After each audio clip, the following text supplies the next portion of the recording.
안녕하세요. 노후 걱정 없이 살아갑시다. 지난 4월 영웅 씨의 부모님은 구청에서 받은 안내문을 보고 큰 충격을 받았습니다. 그동안 매달 어머님은 25만 원, 아버님은 20만 원의 기초연금을 받아 생활비에 보탬이 되었지만 이번 달부터 각각 7만 원과 5만 원으로 줄어든다는 내용이었기 때문입니다. 갑작스러운 소식에 가족 모두 당황하지 않을 수 없었습니다. 영웅 씨는 혼란스러워하는 부모님을 대신해 즉시 구청에 문의했습니다. 담당 직원은 기초연금은 매년 4월 전년도 공시지가와 소득을 반영해 재산정된다는 점을 설명하며 이번 조정은 부모님의 이자 소득 증가가 원인이라고 밝혔습니다. 설명은 명확했지만 예상치 못한 큰 감액은 부모님과 영웅 씨 모두에게 당혹스러운 일이었습니다. 몇 년 전 영웅 씨는 부모님이 기초연금을 받을 수 있도록 소득과 재산을 꼼꼼히 점검하며 신청 절차를 직접 도왔습니다. 그런데 작년에 부모님이 보유 자산 일부를 수익률이 높은 금융상품으로 옮기면서 발생한 이자 소득이 연금 산정에 영향을 미친 것입니다. 예상하지 못한 결과에 영웅 씨는 씁쓸함을 느꼈습니다. 이런 사례는 드문 일이 아닙니다. 기초연금은 재산이나 소득이 기준을 초과하면 감액되거나 수급 자격이 정지될 수 있습니다. 반면 일부는 제도의 허점을 이용해 연금을 부당하게 수령하는 경우도 있습니다. 예를 들어 자산을 미리 자녀에게 증여하거나 현금을 은닉하는 방식으로 기준을 피해가는 사례가 보고되고 있습니다. 이로 인해 정직하게 신고한 사람들이 불이익을 받는 경우도 생기고 있습니다. 결국 이런 상황은 기초연금 제도에 대한 불신과 형평성 논란으로 이어집니다. 모든 노인에게 공평하게 지급하는 방식은 왜 어려운 것일까요? 현 제도가 누구를 위한 것인지, 어떻게 개선될 수 있을지 고민이 필요한 시점입니다. 이러한 기초연금 제도의 문제점을 이해하기 위해서는 먼저 제도의 배경과 목적을 살펴볼 필요가 있습니다. 대한민국의 노인 빈곤율은 OECD 회원국 중 최상위 수준을 기록하고 있습니다. 65세 이상 노인의 빈곤율은 40%에 달하며 특히 75세 이상 후기 노인의 빈곤율은 52%를 넘어섭니다. 더욱 우려되는 것은 60세 이상 노인의 파산 신청 비율이 매년 급증하고 있다는 점입니다. 2018년 25.9%였던 비율이 2023년에는 38.4%까지 치솟았습니다. 이러한 심각한 노인 빈곤 문제를 해결하기 위해 정부는 2014년 기초연금 제도를 도입했습니다. 물론 그 이전에도 국민연금이라는 노후 보장 제도가 있었지만 1988년에 시작된 국민연금은 현재 노인 세대의 상당수가 가입하지 못했거나 가입했더라도 납부 기간이 짧아 충분한 연금을 받지 못하는 한계가 있었습니다. 기초연금은 이러한 국민연금의 사각지대를 보완하기 위해 만들어진 것입니다. 도입 당시 월 최대 20만 원이었던 기초연금은 단계적으로 인상되어 2021년부터는 월 최대 30만 원까지 지급되었으며 2024년 현재는 물가 상승률을 반영하여 조정된 금액이 지급되고 있습니다. 구체적으로 살펴보면 2024년 1월 기준으로 단독 가구는 월 33만 4,810원까지, 부부 가구는 월 최대 53만 5,680원까지 받을 수 있습니다. 다만 이는 최대 금액이며 실제 지급액은 개인의 소득과 재산 수준에 따라 차등 적용됩니다. 기초연금의 기본 원칙은 소득과 재산이 상위 30%를 제외한 하위 70%의 노인들에게 지급하는 것입니다. 이는 한정된 재원을 효율적으로 활용하여 실제로 도움이 필요한 노인들에게 혜택이 돌아가도록 하기 위한 것입니다. 통계적으로 보면 65세 이상 노인 중 더 많은 수가 기초연금을 받고 있거나 받을 자격이 있다는 의미이기도 합니다. 기초연금을 받기 위한 자격 요건은 크게 세 가지로 구분됩니다. 첫째, 만 65세 이상이어야 하며, 둘째, 대한민국 국적을 가지고 국내에 거주해야 합니다. 셋째, 가구의 소득 인정액이 선정 기준액 이하여야 합니다. 2024년 기준으로 선정 기준액은 단독 가구의 경우 월 213만 원, 부부 가구의 경우 월 340만 8천 원입니다. 이 중에서 가장 복잡하고 세심한 주의가 필요한 것이 바로 소득인정액 산정 부분입니다. 소득인정액은 월 소득평가액과 재산의 소득환산액을 합산한 금액을 의미합니다. 월 소득평가액을 계산할 때는 근로소득과 기타 소득을 모두 고려합니다. 근로소득의 경우 기본공제 110만 원을 적용하고 나머지 금액의 30%를 추가로 공제합니다. 예를 들어 월 200만 원의 근로소득이 있다면 110만 원을 공제한 90만 원에서 다시 30%를 공제하여 최종적으로 63만 원만이 소득으로 산정됩니다. 기타 소득에는 사업소득, 이자소득, 연금소득 등이 포함됩니다. 이자소득의 경우 월 4만 원까지 공제가 가능하지만 다른 소득들은 특별한 공제 없이 전액이 그대로 반영됩니다. 특히 국민연금의 경우 수령액이 기초연금액의 150%를 초과하면 기초연금이 감액됩니다. 현재 기준으로 국민연금 수령액이 월 50만 1천 원을 넘으면 기초연금 감액 대상이 되는 것입니다. 이러한 복잡한 산정 방식은 때로는 수급자들의 혼란을 야기하고 예상치 못한 감액이나 수급 자격 상실로 이어지기도 합니다. 소득 인정액 산정에서 또 하나의 중요한 축은 재산의 소득 환산액입니다. 재산은 크게 일반 재산과 금융 재산으로 구분됩니다. 일반 재산에는 부동산, 자동차 등이 포함되며 금융 재산에는 예금, 적금, 보험 등이 해당됩니다. 일반 재산에는 지역별로 차등화된 기본공제가 적용되는데 대도시는 1억 3,500만 원, 중소도시는 8,500만 원, 농어촌은 7,250만 원까지 공제됩니다. 금융재산의 경우 2천만 원까지 기본공제가 가능합니다. 주목할 점은 부채가 있는 경우 이를 재산에서 차감할 수 있다는 것입니다. 재산평가 시에는 먼저 각각의 공제액을 차감한 일반 재산과 금융재산을 합산한 후 여기서 부채를 제외합니다. 이렇게 계산된 전체 재산은 연 4%의 환산율을 적용하여 월 소득으로 환산됩니다. 즉, 최종 재산 합산액에 0.04를 곱한 후 12개월로 나누어 월 소득 환산액을 산출하는 것입니다. 특별히 주의해야 할 사항으로 차량가액이 4천만 원 이상인 고급 자동차나 골프 회원권, 승마 회원권 등의 회원권은 기본재산 공제 대상에서 제외되면 100% 소득 환산율이 적용됩니다. 이는 사실상 이러한 재산을 보유한 경우 기초연금 수급이 불가능함을 의미합니다.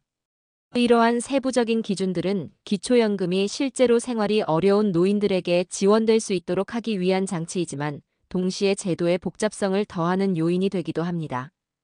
이러한 소득인정액 산정 방식을 실제 사례를 통해 살펴보겠습니다. 일산에 거주하는 65세 부부의 경우를 예로 들어보겠습니다. 이 부부는 시가표준액 4억 6천만 원의 아파트에 거주하고 있으며 5천만 원의 정기예금에서 월 15만 원의 이자 소득이 발생하고 있습니다. 남편은 국민연금으로 월 50만 원을 수령하고 있으며 현재 직장에서 월 260만 원의 근로소득이 있습니다.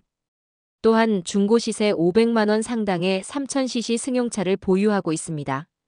이들의 소득 인정액을 계산해보면 먼저 월 소득 평가액은 다음과 같습니다. 이자소득 15만 원에서 기본공제 4만 원을 제외한 11만 원, 국민연금 50만 원, 그리고 근로소득 260만 원에 대해 기본공제 110만 원과 30% 추가공제를 적용한 105만 원을 합산하여 총 166만 원이 됩니다. 재산의 소득 환산액은 아파트와 자동차 가액 4억 6,500만 원에서 수도권 기준 기본공제 1억 3,500만 원을 차감한 3억 3천만 원과 정기예금 5천만 원에서 기본공제 2천만 원을 차감한 3천만 원을 합산하여 계산합니다. 이렇게 산출된 재산 합계액 3억 6천만 원에 연 4%의 환산율을 적용하고 12개월로 나누면 월 소득 환산액 120만 원이 됩니다. 최종적으로 월 소득 평가액 166만 원과 월 소득 환산액 120만 원을 합산한 286만 원이 이 부부의 소득 인정액이 됩니다. 이는 부부가구 선정기준액 340만 8천 원 이하이므로 이 부부는 기초연금 수급 자격이 있습니다. 기초연금이 감액되거나 중단되는 주요 사유들을 면밀히 살펴볼 필요가 있습니다. 가장 흔한 경우는 일반 재산 총액의 증가입니다. 특히 부동산 공시가격 상승으로 인한 재산가치 증가는 수급자의 의지와 무관하게 발생하는 문제입니다. 매년 부동산 시장 동향에 따라 공시가격이 조정되므로 이로 인해 예기치 않게 기초연금이 감액되거나 수급 자격을 상실할 수 있습니다. 두 번째는 금융재산 규모의 증가입니다. 특히 노년기에 주택 규모를 줄이는 과정에서 발생하는 현상이 주목됩니다. 큰 집을 처분하고 작은 평수로 이사할 경우 차액만큼 금융재산이 증가하게 됩니다. 일반 재산이 금융재산으로 전환되는 이 과정에서 기초연금 산정에 불리한 영향을 받을 수 있습니다. 금융재산의 기본 공제액은 2천만 원에 불과하여 일반 재산의 공제액 대도시 기준 1억 3,500만 원과 비교할 때 현저히 낮기 때문입니다. 세 번째로 주목해야 할 것은 소득 증가입니다. 이자소득, 사업소득, 연금소득 등 다양한 형태의 소득 증가가 기초연금 수급에 영향을 미칠 수 있습니다. 특히 저금리 기조에서 벗어나 금리가 상승하는 시기에는 이자소득 증가로 인한 영향을 특히 주의해야 합니다. 기초연금 수급에 영향을 미치는 네 번째 주요 요인은 해외 체류입니다. 수급자가 해외에서 60일 이상 연속으로 체류할 경우 기초연금 지급이 정지됩니다. 이는 1년 중 총 체류 일수가 아닌 한 번의 출국 시 연속 체류 기간을 기준으로 합니다. 따라서 자녀 방문이나 장기 여행을 계획할 때는 체류 기간을 신중히 고려해야 합니다. 다섯 번째는 고급 자산의 취득입니다. 4천만 원 이상의 고급 자동차를 구입하거나 골프 회원권, 콘도 회원권 등을 보유하게 되면 즉시 기초연금 수급 자격을 상실하게 됩니다. 이러한 자산들은 기본재산 공제 대상에서 제외될 뿐만 아니라 100% 소득 환산율이 적용되어 실질적으로 기초연금 수급이 불가능해집니다. 이외에도 특수한 상황에서 기초연금이 중단될 수 있습니다.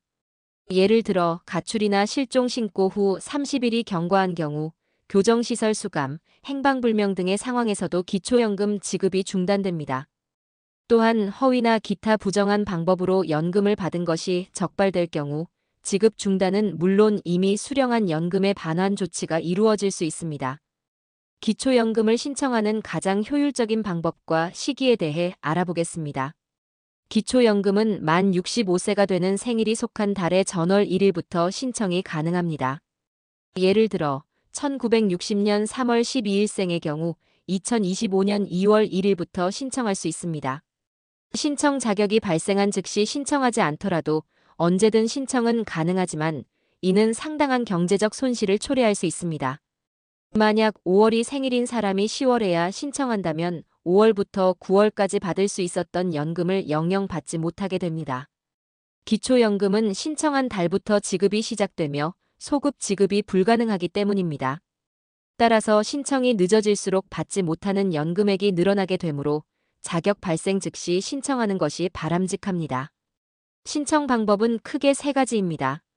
첫째, 전국의 국민연금공단 지사를 방문하는 방법. 둘째, 주민센터를 방문하는 방법. 셋째, 복지로 웹사이트를 통한 온라인 신청입니다. 온라인 신청의 경우 공인인증서가 필요하며 추가 서류를 첨부해야 할 수 있으므로 인터넷 사용이 불편한 분들은 직접 방문 신청하는 것이 좋습니다. 기초연금 신청이 완료되면 보통 30일 이내에 심사 결과가 통지됩니다. 신청자의 소득과 재산 상태를 검토하여 수급 자격 여부와 지급액이 결정되며 적격 판정을 받으면 신청 당월부터 연금이 지급됩니다. 지급은 신청 시 등록한 수급자 명의의 계좌로 이루어지며 매월 25일경에 입금됩니다. 정기적인 자격 관리도 중요합니다. 매년 4월에는 전체 수급자를 대상으로 소득 재산 조사가 실시되며 이에 따라 지급액이 조정될 수 있습니다. 또한 수급자의 소득이나 재산의 변동이 있을 경우 이를 즉시 신고해야 합니다. 신고하지 않아 부정수급으로 적발될 경우 연금 지급 중단은 물론 이미 수령한 금액까지 환수될 수 있습니다. 기초연금 수급자는 의료급여 2종 자격을 취득할 수 있으며 각종 공공요금 감면 혜택도 받을 수 있습니다. 전기요금, 도시가스요금, 통신요금 등의 감면을 신청할 수 있으니 기초연금 수급이 결정되면 이러한 부가적인 혜택도 꼼꼼히 챙기는 것이 좋습니다. 기초연금 제도의 효과와 앞으로의 과제에 대해 살펴보겠습니다. 2014년 도입 이후 기초연금은 노인 빈곤율 감소에 일정 부분 기여했으나 여전히 개선이 필요한 부분이 있습니다. OECD 평균 노인 빈곤율이 13.5%인 것에 비해 우리나라는 40%를 상회하는 수준을 보이고 있습니다. 특히 주목해야 할 점은 기초연금 수급 기준의 형평성 문제입니다. 현재의 소득인정액 산정 방식은 지나치게 복잡하며 일부 사각지대가 존재합니다. 예를 들어 소득은 낮지만 오랫동안 거주해온 집 한 채 때문에 기준을 초과하는 경우가 있습니다. 반대로 실제 생활 수준은 높지만 재산을 은닉하거나 증여하여 수급자가 되는 사례도 발생하고 있습니다. 또한 물가 상승률을 반영한 연금액 조정이 실질적인 생활 수준 향상으로 이어지지 못하는 점도 문제로 지적됩니다. 특히 의료비, 주거비 등 노인층의 필수 지출이 증가하는 상황에서 현재의 지원 수준이 충분한지에 대한 재검토가 필요한 시점입니다. 기초연금 제도의 지속 가능성 또한 중요한 과제입니다. 고령화가 빠르게 진행되면서 기초연금 수급자는 계속 증가하고 있습니다. 통계청 추계에 따르면 2025년에는 65세 이상 인구가 전체 인구의 20%를 넘어설 것으로 예상됩니다. 이는 곧 기초연금 지출의 급격한 증가를 의미합니다. 재정적 측면에서도 도전 과제가 있습니다. 2024년 기초연금 예산은 21조 원을 상회하며 이는 매년 증가하는 추세입니다. 현재의 지급 체계를 유지한다면 2040년에는 GDP의 1.5%까지 소요될 것으로 전망됩니다. 따라서 안정적인 재원 확보 방안과 효율적인 전달 체계 구축이 시급합니다. 제도의 사회적 형평성도 개선이 필요합니다. 현재는 소득 하위 70%에게 지급하는 방식을 채택하고 있으나 이는 실제 빈곤 위험에 처한 노인들의 상황을 정확히 반영하지 못할 수 있습니다. 또한 국민연금과의 연계성을 강화하여 노후소득 보장 체계를 보다 체계적으로 구축할 필요가 있습니다. 기초연금 제도의 장기적 발전을 위한 구체적 개선 방안을 살펴보겠습니다. 첫째, 소득인정액 산정 방식의 단순화가 필요합니다. 현재의 복잡한 산정 방식은 행정 비용을 증가시키고 수급자들의 이해를 어렵게 만듭니다. 소득과 재산의 환산 기준을 보다 단순하고 명확하게 설정하여 누구나 쉽게 자신의 수급 자격을 판단할 수 있도록 해야 합니다. 둘째, 지역별 특성을 고려한 차등 지원 체계의 도입을 검토해야 합니다. 현재는 대도시, 중소도시, 농어촌의 재산 공제액만 차등 적용되고 있으나 실제 생활비 차이를 반영한 급여액 조정도 필요합니다. 지역별 물가와 주거비용의 차이를 고려한 현실적인 지원 체계가 마련되어야 합니다. 셋째, 부정수급 방지를 위한 모니터링 시스템을 강화해야 합니다. 재산 은닉이나 허위 신고를 방지하기 위해 금융거래, 조회 및 재산 변동 추적 시스템을 고도화하고 부정수급 적발 시 처벌을 강화하여 제도의 공정성을 확보해야 합니다. 넷째, 기초연금과 타 복지 제도와의 연계성 강화가 필요합니다. 현재 기초연금 수급자는 의료급여나 공공요금 감면 등의 혜택을 받을 수 있지만 이러한 부가 혜택들이 충분히 활용되지 못하고 있습니다. 수급자들이 모든 혜택을 누릴 수 있도록 통합적인 안내 시스템을 구축하고 자동 신청 프로세스를 도입하는 것이 바람직합니다. 다섯째, 급여 수준의 단계적 현실화가 이루어져야 합니다. 현재의 기초연금액은 최저 생계비에도 미치지 못하는 수준입니다. 물가 상승률을 반영한 단순한 조정을 넘어 노인 가구의 실제 생활비를 고려한 적정 급여 수준을 설정해야 합니다. 특히 의료비, 주거비 등 필수 지출이 많은 노인 가구의 특성을 고려한 지원이 필요합니다. 여섯째, 국민연금과의 정합성을 제고해야 합니다. 현재는 국민연금 수령액이 일정 수준을 넘으면 기초연금이 감액되는 구조로 이는 국민연금 가입 의욕을 저하시킬 수 있습니다. 두 제도가 상호 보완적으로 작동할 수 있도록 제도를 재설계할 필요가 있습니다. 기초연금 제도의 지속 가능성을 위한 재원 확보 방안도 중요한 과제입니다. 첫째, 조세 기반 확대를 통한 안정적 재원 마련이 필요합니다. 현재 기초연금은 중앙정부와 지방자치단체가 공동으로 재원을 부담하고 있으나 지자체의 재정 여건에 따라 집행에 어려움이 발생할 수 있습니다. 따라서 목적세 신설이나 기존 세원의 조정을 통해 안정적인 재원을 확보해야 합니다. 둘째, 기금 운용의 효율성을 제고해야 합니다. 현재의 단순 지출 구조를 넘어 기금 운용을 통한 수익 창출 방안을 모색할 필요가 있습니다. 다만 이는 안정성을 최우선으로 하는 보수적 운용 원칙 하에서 이루어져야 합니다. 셋째, 민간 자원의 활용을 확대해야 합니다. 기업의 사회 공헌 활동과 연계하거나 민간 복지재단과의 협력을 통해 추가적인 지원 체계를 구축할 수 있습니다. 이를 통해 공적연금의 한계를 보완하고 노인 복지의 사각지대를 해소할 수 있습니다. 기초연금이 노인 빈곤 해소에 미치는 영향에 대한 실증적 분석도 중요합니다. 2014년 제도 도입 이후 수행된 여러 연구에 따르면 기초연금은 노인 가구의 소득 증가와 빈곤율 감소에 일정한 효과가 있는 것으로 나타났습니다. 특히 소득 하위 20% 노인 가구의 경우 기초연금이 가구 소득의 상당 부분을 차지하여 생활 안정에 크게 기여하고 있습니다. 그러나 이러한 긍정적 효과에도 불구하고 여전히 개선이 필요한 부분이 있습니다. 일부 연구에서는 기초연금이 노인의 근로 의욕을 저하시키거나 자녀의 부모 부양 의식을 약화시킬 수 있다는 우려를 제기합니다.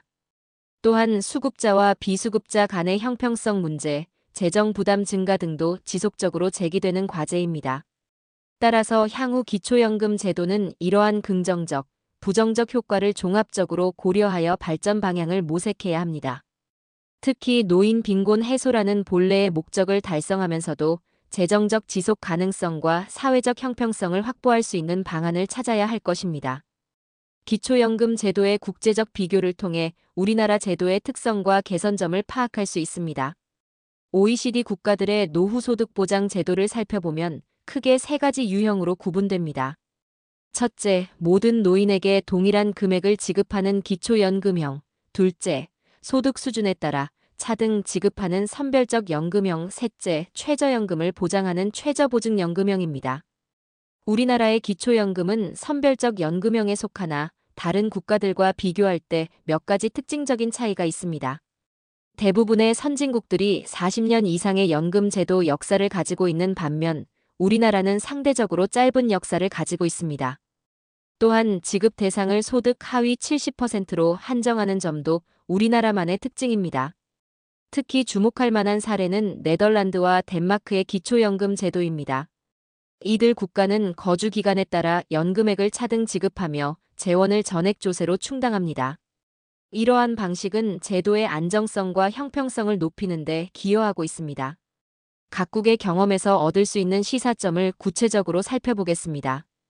캐나다의 경우 기초연금과 소득비례연금을 병행하면서도 재정 안정성을 유지하고 있습니다. 이는 명확한 수급 요건과 체계적인 재원 조달 시스템 덕분입니다. 특히 소득 수준에 따른 급여 환수 CLAWBACK 제도를 통해 고소득 노인의 연금을 점진적으로 감액함으로써 재정 효율성을 높이고 있습니다. 스웨덴은 최저보증연금 제도를 통해 노인 빈곤 문제에 대응하고 있습니다. 기여형 연금의 수령액이 일정 수준 이하인 경우 그 차액을 보충해주는 방식입니다. 이는 근로 의욕을 저하시키지 않으면서도 최소한의 노후 생활을 보장하는 효과적인 방식으로 평가받고 있습니다. 일본의 경우 국민연금과 기초연금의 이원화된 체계를 운영하면서도 사회보험료와 조세를 혼합한 재원 조달 방식을 채택하고 있습니다. 이는 인구 고령화에 따른 재정 부담을 분산시키는 데 도움이 되고 있습니다. 이러한 국제 비교를 통해 우리나라 기초연금 제도의 발전 방향을 제시할 수 있습니다. 우선 수급 대상 선정 기준의 재검토가 필요합니다. 현재의 소득 하위 70% 기준은 실제 빈곤 위험에 처한 노인들의 상황을 정확히 반영하지 못할 수 있습니다. 스웨덴이나 캐나다처럼 실제 소득 수준과 연계한 보충적 지원 방식의 도입을 검토할 필요가 있습니다. 재원 조달 방식의 다변화도 중요한 과제입니다. 일본의 사례처럼 사회보험료와 조세를 혼합한 재원 조달 방식을 도입하거나 네덜란드처럼 목적세를 신설하는 방안을 고려할 수 있습니다. 이는 인구 고령화에 따른 재정 부담을 분산시키는 데 도움이 될 것입니다. 또한 다른 복지 제도와의 연계성을 강화해야 합니다. 덴마크의 경우 기초연금과 함께 주거급여, 의료급여 등을 통합적으로 운영하여 노인들의 실질적인 생활 수준 향상을 도모하고 있습니다. 이러한 통합적 접근은 우리나라 노인복지 정책의 효과성을 높이는 데 참고가 될 수 있습니다. 이제 기초연금 제도의 미래 방향성을 제시하고자 합니다. 향후 제도 발전을 위해서는 세 가지 핵심 원칙이 중요합니다. 첫째는 포괄성입니다. 현재의 선별적 지원 방식을 넘어 실제 빈곤 위험에 처한 모든 노인을 보호할 수 있는 체계가 필요합니다. 선정 기준을 소득 중심에서 실질적 생활 수준 평가로 전환하는 것을 고려해야 합니다. 둘째는 적정성입니다. 급여 수준이 실제 생활비를 충당할 수 있는 수준이 되어야 합니다. 현재의 물가 연동 방식을 넘어 노인 가구의 실제 지출 구조를 반영한 급여 산정 방식이 도입되어야 합니다. 특히 의료비, 주거비 등 고정 지출이 많은 노인 가구의 특성을 고려해야 합니다. 셋째는 지속 가능성입니다. 인구 고령화에 따른 재정 부담 증가에 대비하여 안정적인 재원 확보 방안을 마련해야 합니다. 조세와 보험료를 혼합한 재원 조달, 기금 운용의 효율화, 민간 자원의 활용 등 다각적인 접근이 필요합니다. 오늘은 기초연금 제도의 현황, 문제점, 그리고 미래 방향성에 대해 살펴보았습니다. 기초연금은 우리나라 노인 빈곤 문제를 해결하기 위한 핵심적인 사회보장 제도입니다. 제도의 지속 가능성과 효과성을 높이기 위해서는 포괄성, 적정성, 지속 가능성이라는 세 가지 원칙 하에 지속적인 개선이 필요합니다. 오늘은 여러분에게 정확한 정보를 드리기 위해 초반 부분에는 숫자가 많이 들어가 편안하게 듣기 좋지 않은 영상이었을 겁니다. 하지만 상세한 설명으로 제 구독자님들만은 이런 일을 겪지 않기를 바랬습니다. 앞으로도 노인 복지와 관련된 유익한 정보를 전달해 드리도록 하겠습니다. 이러한 정보가 도움이 되셨다면 구독과 좋아요를 눌러주시기 바랍니다. 또한 새로운 영상이 업로드될 때 가장 먼저 시청하실 수 있도록 알림 설정도 꼭 해주시기 바랍니다. 여러분의 건강하고 행복한 노후를 늘 응원하겠습니다. 감사합니다.